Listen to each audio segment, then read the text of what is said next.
Hi, I'm Tony Jackson, and it would not have been possible for me to discover intermittent fasting and reverse my type 2 diabetes and drop 120 pounds if I hadn't initially put all the work in up front that helped me search out and assemble 12 separate pieces of the puzzle.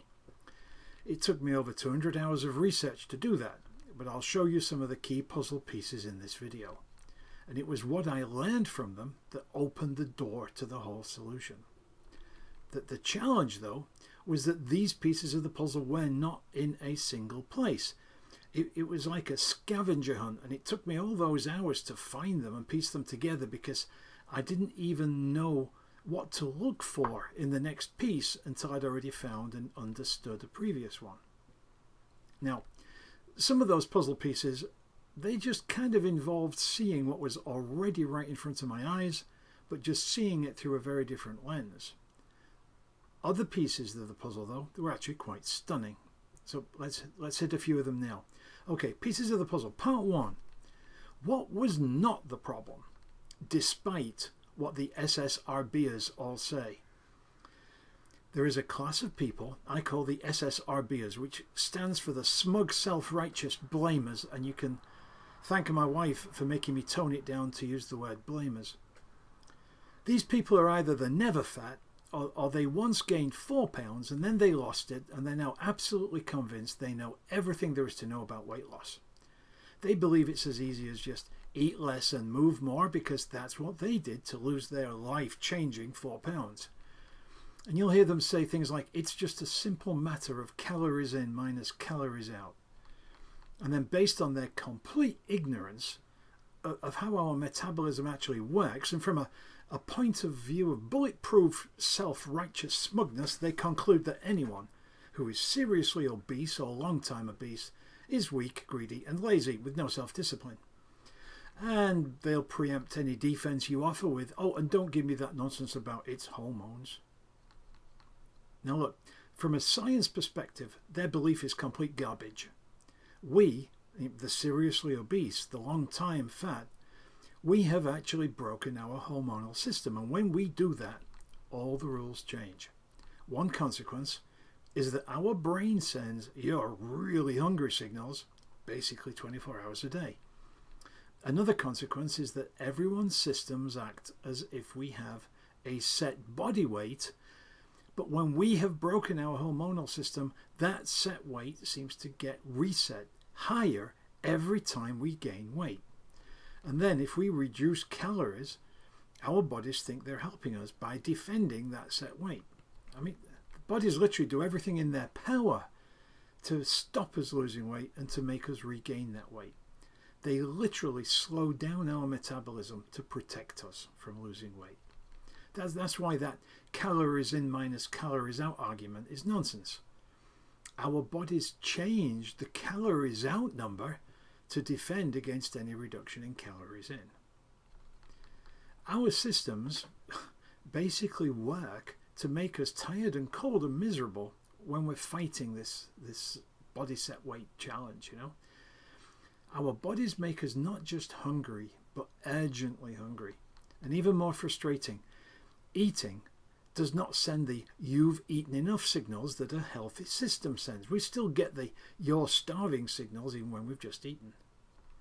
One of the obesity experts summed it up beautifully. He said, when you've broken your system in this way, you can no more choose to not eat than you can choose to not breathe.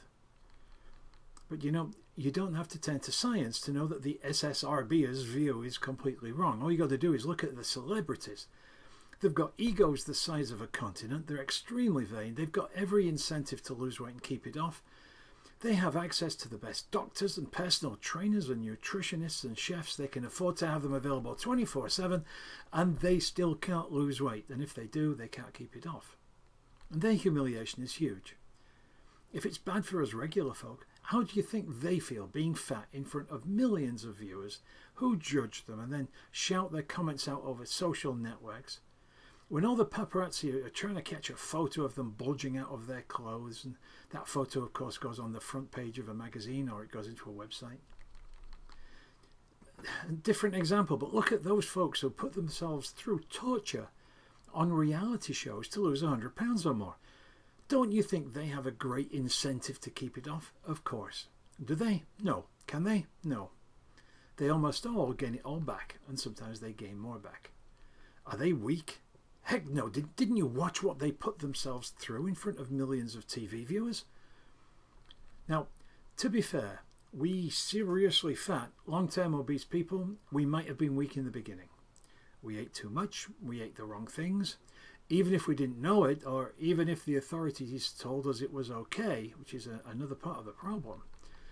But at a certain stage, there's no way around it. We broke our systems, and from that point on, it's out of our control. The rules change. Eat less, move more does not work anymore. Okay, part 2, pieces of the puzzle part 2. Low fat, high carb is utterly discredited. And I'll keep this simple. The diet that doctors, nutritionists and the whole medical system have promoted for 50 years has a 98% failure rate, according to obesity specialists these days.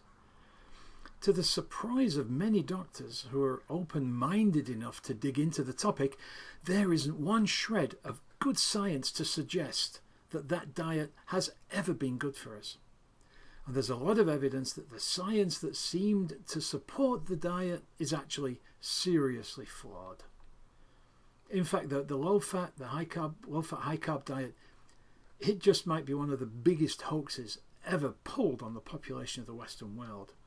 And doctors who are leading edge today in treating obesity, they'll tell you that the food standards endorsed by the mainstream medical profession for decades are responsible for millions of premature deaths. And yes, I am being literal. Millions of premature deaths worldwide over several decades from heart disease and strokes, kidney disease and more, as well as being the cause of millions of serious illnesses. The value of this discovery for me was simply that it freed me up, because it validated that it was entirely okay to take a direction that was different from the one that the medical authorities advocated. In fact, research these days shows it's safer and healthier to not do what they recommend, which is fairly disturbing. Pieces of the puzzle part 3. High fat protects health, and it does not make you fat. The drive to reduce fat in our diets for the last 50 years and the mistaken belief that eating fat caused health problems, that led us to the low-fat, high-carb diet which has caused so much health damage. So it was a big deal to me to discover that high fat did not harm our health. But in fact, there's actually clear evidence that high fat is associated with healthier people. It's not just that it doesn't harm, it actually helps. And because fat is very satisfying from a taste perspective and a satiety perspective, this is actually really important. And these days we're at a stage where a low-carb, high-fat diet is consistently shown in studies to be the healthiest diet. Unfortunately, the medical profession fiercely defends the diet that has no solid science behind it, and it fiercely attacks the diet that consistently proves to be healthy. It's weird, but true. Okay, pieces of the puzzle part 4. Calorie restriction provably does not work. This is a variation of the point I made earlier. Our bodies fight like crazy when we adopt calorie restriction. Low calories for people with broken hormonal systems is simply not a sustainable solution. This is where that 98% failure rate comes in. Okay. Pieces of the puzzle part 5. You can get fatter and you can get diabetes while you're on an extreme blood sugar control diet. Now this is a surprise to many, but in fact more than 20 years ago I tried to manage my blood sugar and lose weight by largely eliminating added sugar. I eliminated bread, cakes, buns, potatoes, rice, pasta, chocolates, candies of all kinds from my diet. I even eliminated high glycemic fruit and high glycemic vegetables. And to be clear, when I say eliminate, I actually do mean very close to eliminate. I went entire years with no bread, no potatoes, no rice, no pasta. None. Now, some years I might have bread 2 or 3 times, I might have potatoes at Christmas, perhaps occasionally rice with sushi if someone else was buying, maybe twice a year, but that's it. And the result? I got fatter every year for 25 years, and my insulin resistance got worse every year, and my diabetes developed and finally emerged full bore. How can that be? Well, solving that, answering that question was actually one of the biggest pieces of the puzzle for me. It gave me a huge part of the solution, and by the way, it's what made intermittent fasting not just the best solution for me, I think it made it the only solution for me if I wanted to drop the big weight that I did and get rid of diabetes, which I did. But it's vital to understand the issue we're just talking about here, because just think, how many people are trying to control their blood sugar these days? Well, I sort of did. And at the same time, my diabetes got worse. Does that sound like a contradiction in terms? In fact, it's not. And I explain it in depth in my case study, by the way. But how could I have better A1C numbers than the doctors wanted, which I did, while at the same time a glucose tolerance test proved I had full-blown type 2 diabetes? I have the lab tests that prove that this was my reality.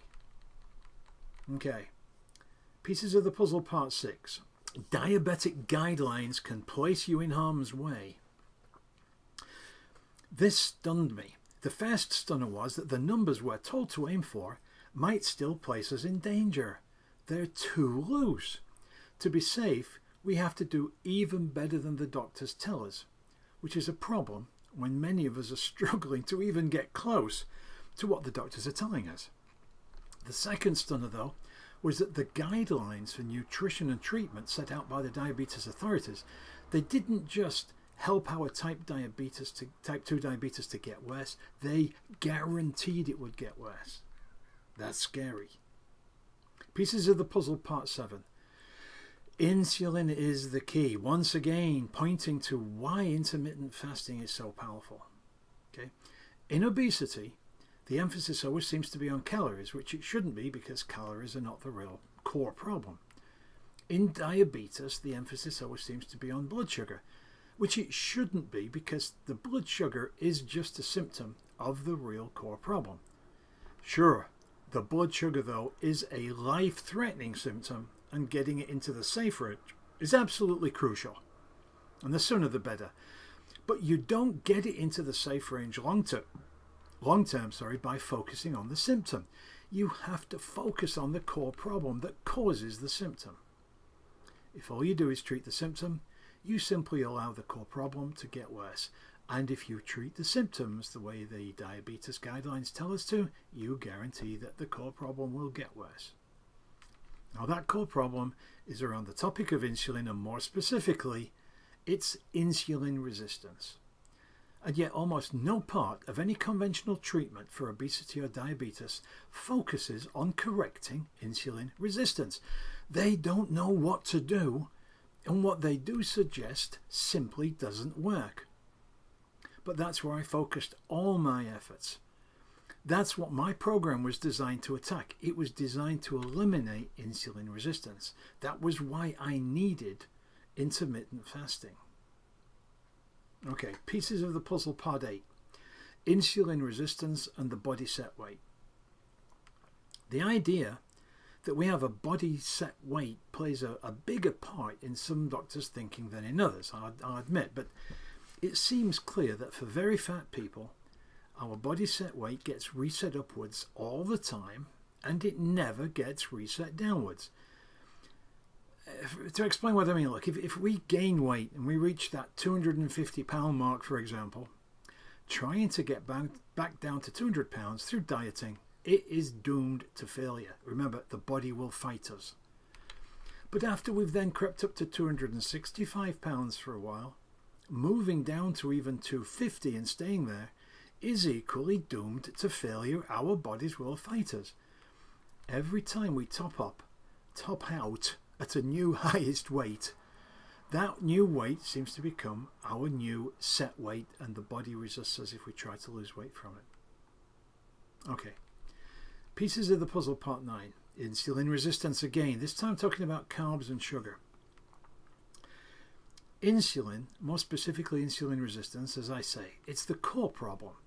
It leads to obesity, it leads to type 2 diabetes, and a lot more problems aside. But with that in mind, there is something really important to understand about sugar. And I know it's under attack these days in everywhere, but even with the attacks, there is a lot we don't understand. For example, when you eat carbohydrates, your body produces glucose. All the cells in your body love glucose. What most people don't realize, though, is that table sugar, it contains one molecule of glucose, but also one molecule of something called fructose. And fructose is not welcomed by most cells in the body. So, when you eat sugar, the fructose goes to the one place that it is welcome, and that is your liver. And the role it plays there leads to us developing a fatty liver, and a fatty liver is a key component of insulin resistance. How big a deal is this? Well, in one experiment, people were overfed with glucose, and it's not great, but it was not a problem. But when they were overfed with fructose, they developed insulin resistance in 7 days. In a different experiment, 6 days. In a different experiment, they were just given a fructose-heavy diet, without the overfeeding. That fructose-heavy diet created pre-diabetes in just 8 weeks. So just think about it. What is a childhood of eating too much sugar, which translates into too much fructose? What's that going to do to our bodies? I mean, there's no wonder they say this generation is the first one in history that's going to have a shorter lifespan for health reasons than their parents did. Okay, now look, I've just covered 9 of 12 pieces of the puzzle. They were the key to me reversing type 2 diabetes and dropping 120 pounds, but this video is getting rather long, and I'm going to go over the other pieces and 3 big game changers in another video. Maybe it'll take 2, but first, look, please do me a favor. If you like this video, subscribe to this channel right now. Just click on the bright red subscribe button underneath the video. I'm going to be publishing a lot of videos in the weeks to come, and you'll be notified first when I do if you'll subscribe. Also, be aware that I provide a lot of information on this particular page of a website that I share with my daughter. fuelupshapeup.com/intfastdiabetes, and that of course stands for intermittent fasting diabetes. So once again, that's fuelupshapeup.com/intfastdiabetes. You don't have to remember that. It's in the description below this video. If you're serious about improving your diabetes, or even just your blood sugar levels, or even improving pre-diabetes, by the way, visit that page on our website. Take the time to read more about my story, watch my video there, and see if you're interested in my case study, where I explain exactly how I did what I did. It's not just a case study, it's an entire guide of how I got rid of diabetes and dropped to 120 pounds. Okay, now, at this point, I want to turn it over to you. One of the stunners for me when I did my research, and I did over 200 hours of it, remember, was to discover that the diabetes guidelines issued by, for example, the American Diabetes Association are among the biggest obstacles to reversing type 2 diabetes. In a later video, I'm going to give you a link to a terrific TEDx talk where a doctor explains this in great detail, and she is merciless in her opinion of the ADA guidelines. By the way, which is also true of most of the leading specialists in reversing type 2 diabetes these days. But first, tell me in a comment, I'm curious.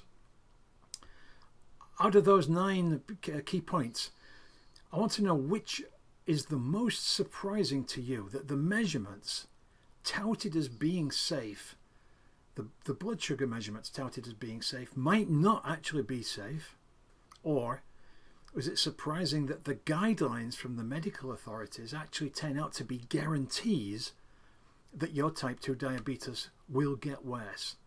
Which of those two is actually the biggest surprise to you? Is it the measurements or the guidelines? I'd appreciate a comment. Thank you for your time.